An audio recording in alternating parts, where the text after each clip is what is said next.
کیوں؟ وہ کہتے ہیں نا جب سر پہ پڑتی ہے نا بات تو پھر جب ہاتھ سے نکل جاتی ہیں ساری چیزیں.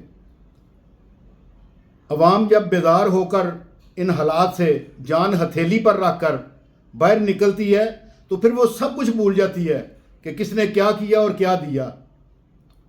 وہ موجودہ نظام کے خلاف لڑتے ہیں اور سارے اس کی پھر لپیٹ میں آ جاتے ہیں.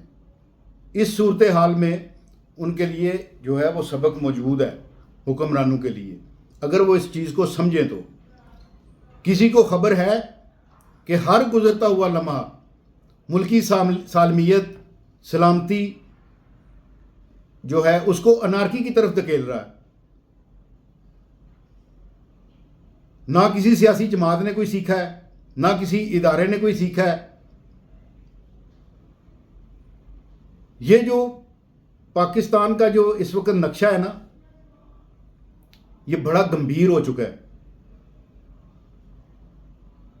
یہ دیوار پہ لکھی ہوئی ایسی تباہی کی تصویر ہے کہ جب یہ کہانی شروع ہوگی نا تو پھر پاکستان میں کچھ نہیں بچے گا. آج پاکستان موجود ہے تو ہم سب کچھ ہیں، پاکستان نہیں ہے تو کچھ نہیں ہے. موجودہ بجٹ میں جو دیکھ لیں، بجلی کے بل اور اشرافیہ کو کھلی چھٹی اس نے برباد کر کے رکھ دی ہے. اس نے روڈ میپ جو ہے وہ واضح کر دیا ہے. لگتا ہے کہ تمام سیاسی پارٹیاں، ادارے، وہ جو تباہی کا ون پوائنٹ ایجنڈا ہے نا، سب اس پہ اکٹھے ہو گئے ہیں، سب ایک پیج پر آ گئے ہیں.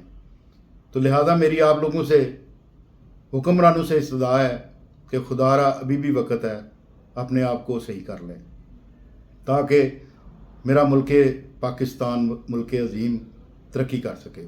جزاک اللہ.